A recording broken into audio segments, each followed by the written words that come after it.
Good morning, you beautiful people. Hope you're all doing good. It's Thursday morning. It is 9 a.m. and we're over in Farsley at my family member's house. Again, I'm always working with family recently. We'll be swapping some radiators. So not really interesting, but hopefully you can pick some tips and tricks up along the way. I'm not going to show you fitting every single radiator because I don't want to bore you to death. So yeah, we'll head inside and show you what we've got to do.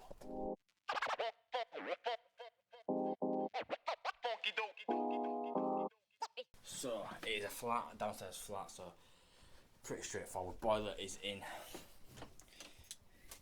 here. So Worcester. No drain off. So what we're going to do is a stop end here. Yeah, I think there must have been an old radiator or something in here at one point. Bucket under there. We're going to snatch a drain off onto it. So we'll film that. I'm sure that'll be exciting for you to watch me snatch that on there. And then basically got 3 radiators to swap. So swapping that big one. They're old imperial sizes, so nothing matches up. So there's a bit of alteration. I don't know. Let's have a look. See if we can. Is it wooden floor? Let's find out.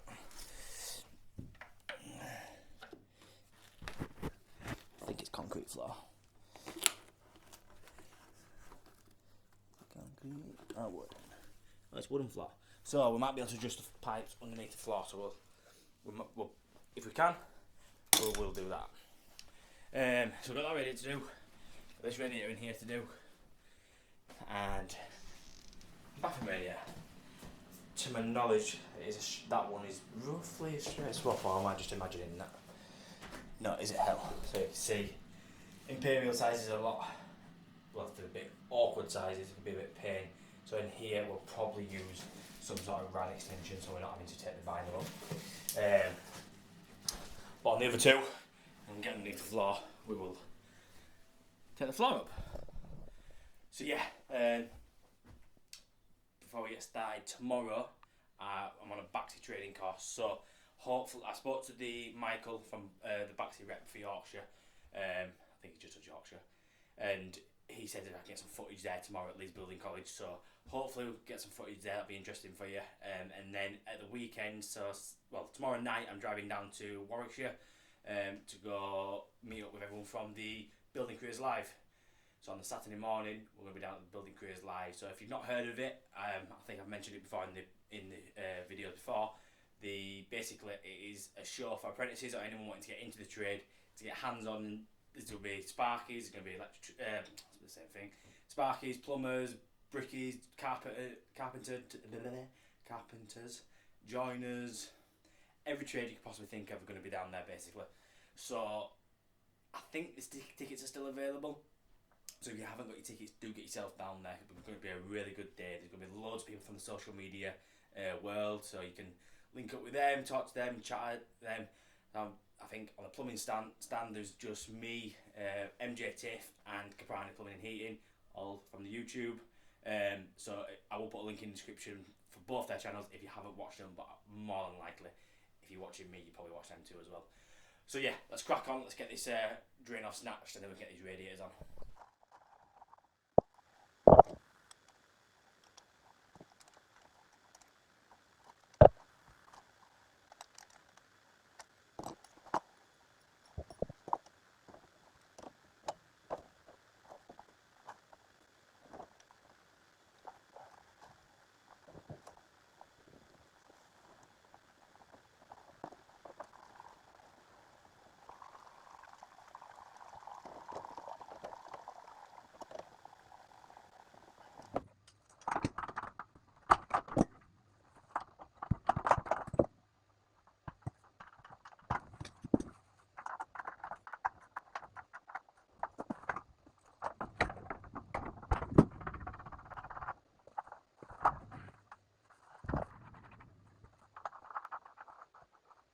Right, so we've got the already off, so putting the new one in now, and because this is a metric and it used to be imperial, the size is different, so instead of using the standard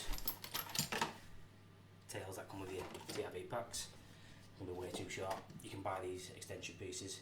These can be cut down if needed, but this time I don't think we're going to need to. It's got one in this side.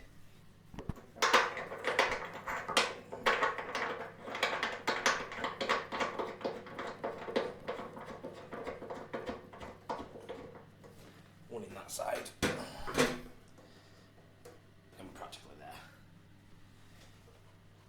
So people are going to pull this and say, you should took the floor up and redone it, but I'm retrofitting a radiator here.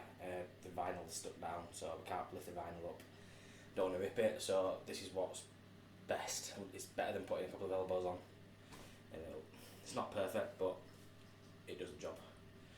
So yeah, little tip for you. Also, when I took the radiator off, these plumb thumbs, great bit of kit. I've used them in my top 5 tools. Must have tools for a plumber. Got 3/4 and 1/2 inch. When you replace the radiators, they are the best, most important tool, because then you can flip your radiator around, put them on, and drip anything on the new carpets.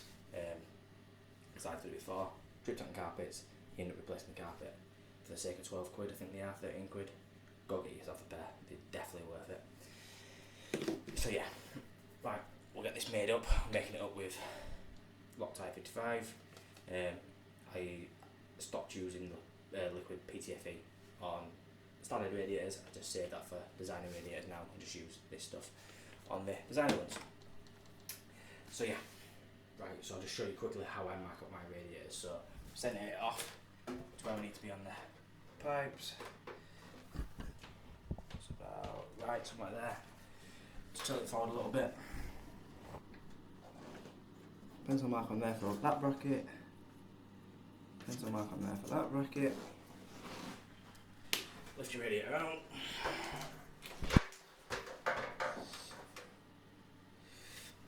Then get your tape measure. Measure from the floor. And what you do, it's a bit hard to do it, but I'll tell you what, put this down. Get your bracket on the back.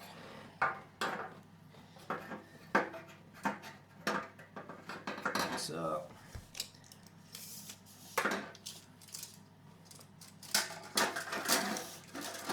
Floor to the top of the bracket.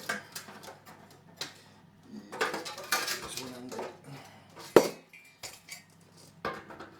He's having a mare. There we go. So it is 18.5 inches. Right, and I know from the bottom of my radiator to the floor I need to be 3 inches.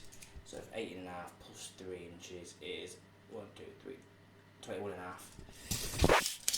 So what I'll do there is then mark a line on there, 21.5. Level line across, lower lines down. Mark up your holes.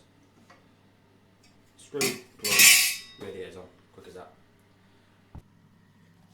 Right, so this one's just a tip mainly for the apprentices starting out, or anyone starting out in the game. So when changing the TIV or lock shields, whatever, I always recommend to change the olive where possible. So grab yourself a pair of these. These are from Ox, or everyone does a Monument, Rothenberg I think do a pair, and yeah, there's basically all these splitters. Again, 15mm and 22mm sizes. This is just 15mm. So basically, pipe goes over like that, and then get to your olive and just give it a squeeze together. Bit of a wiggle.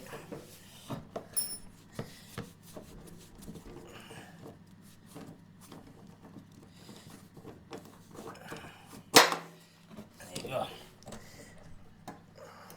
The olive is split, if you can see there.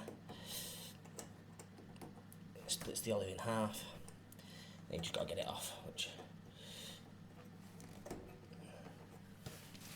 usually comes off a little bit easier than that, but sometimes might need a bit of persuasion.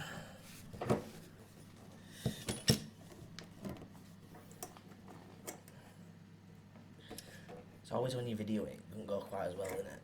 There we go. There we go. Right, so a new olive and nut on there, and just be on the safe side of V2 Plus.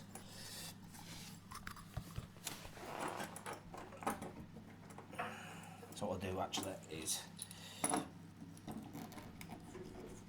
put that on, give it a little nip so the olive bites,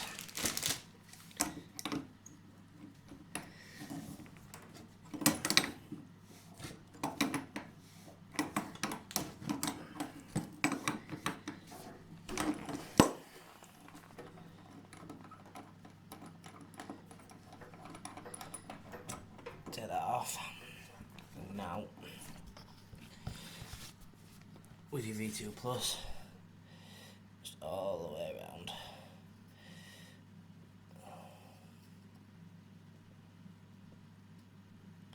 You can also do inside your fitting there, just on the bevel bit.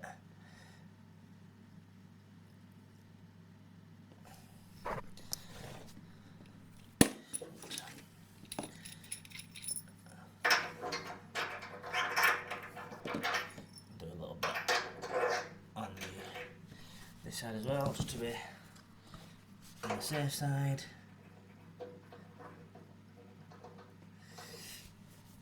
Same again on the bevel bit. And then a bit of persuasion.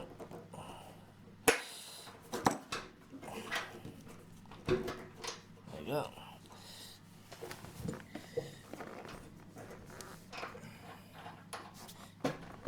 Yeah, let's go that way a bit.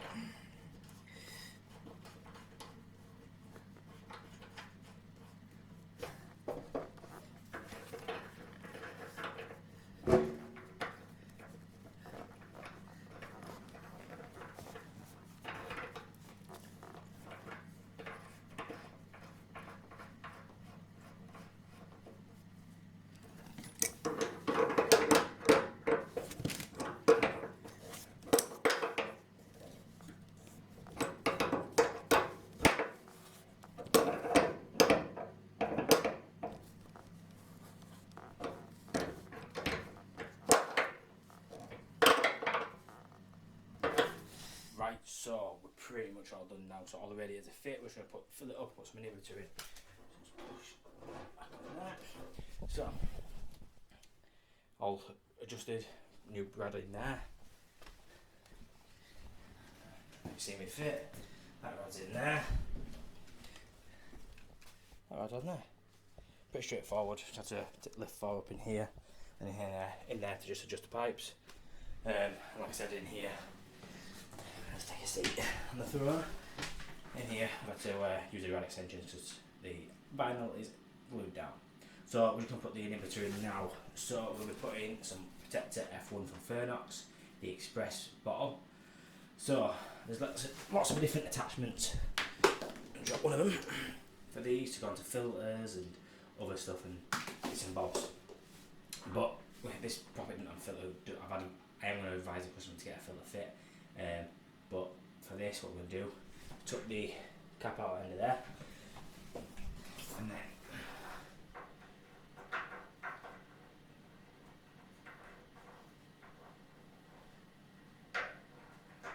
he says screws that into there.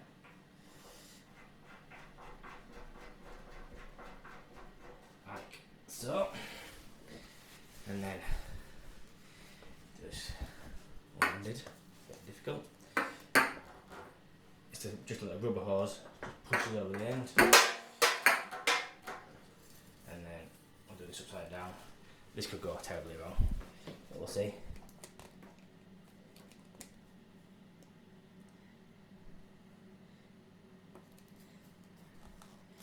First time using one of these. Is that going or not? I don't know.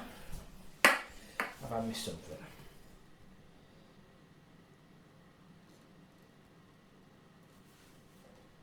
Doesn't sound like it's. Does it make it sound like it's spraying?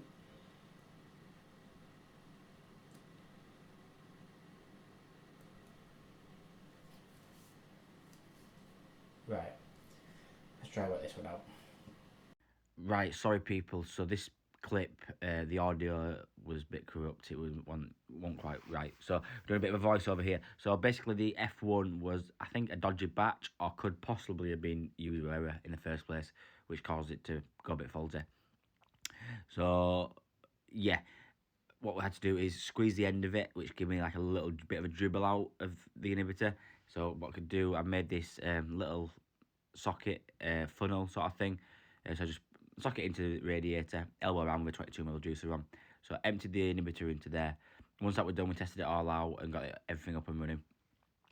So tomorrow we're down at the Baxi trading day. So we're going to be talking to the trading guys and hopefully get some footage down there. So I will see you guys down there tomorrow.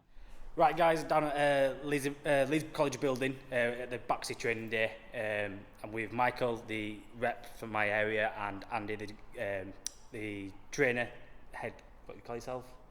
Trainer, yeah, that's a trainer. So I'm going to pass you over to Andy first and go through one of the boilers, and then we'll have a talk with Michael.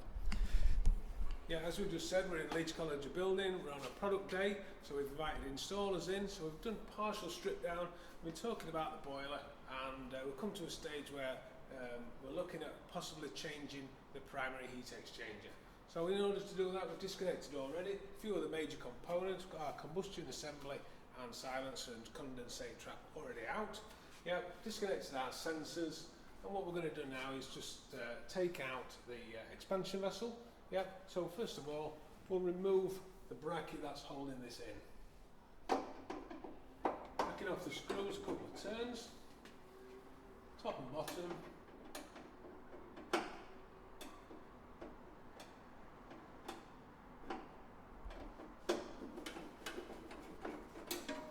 We'll then remove the bracket that's holding the expansion vessel and the primary heat exchanger in position.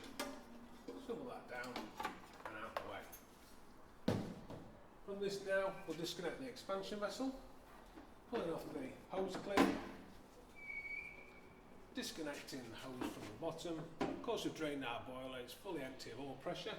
And then we'll take our 7 litre expansion vessel out of the boiler. Back to one side. Yep, leaving now our flow and return pipes to disconnect. Disconnect our clip out of the return pipe and off of the socket on the primary heat exchanger. Pulling our now expansion pipe and return pipe out of the way. Leaving only now to disconnect the flow pipe. These are loose connections, we've done this prior to today's event.